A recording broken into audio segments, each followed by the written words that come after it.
Welcome back to the channel, and in today's video I'm going to show you guys how to view Snapchat stories without the other person knowing that you viewed their story. Really easy and simple to do. So all I have to do is head over to your Snapchat application and open it up. And then on here, as you can see, I've posted a quick little photo on my story on this account, and it has no views right now, just to confirm that I have not used it on my other account yet. So now I'm just going to exit out of this account here and go over to my other account, and I'll show you how to do this. So I'm just going to quickly log out and switch accounts.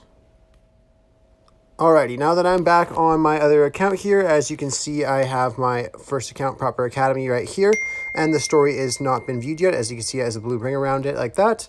So all you have to do once you're on Snapchat right here is you just want to go to your control panel, and then you want to get rid of your data connection. So just get rid of your cellular and Wi-Fi connection, and then you can go ahead and open up the story. Take a view of it. You can screenshot it if you want to. Anything, it doesn't matter. The person will not know whatsoever. And then we could exit out of that. And then what you need to do now is you need to exit out of Snapchat and just delete the application. Once it's deleted, you can go ahead and turn back on your cellular and Wi-Fi connections. And you just want to go over to the App Store. And you just want to search for Snapchat again and reinstall it. So just take a moment here. And once it's installed, you can just open it right up, and you just want to re-log into your account. So you go ahead and do that right here.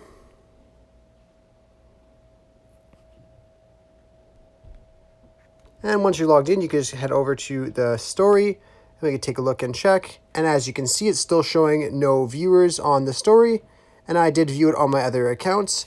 So I really hope I was able to help you guys out with this video. If I was, be sure to leave a like and subscribe for more tutorials. Thanks for watching.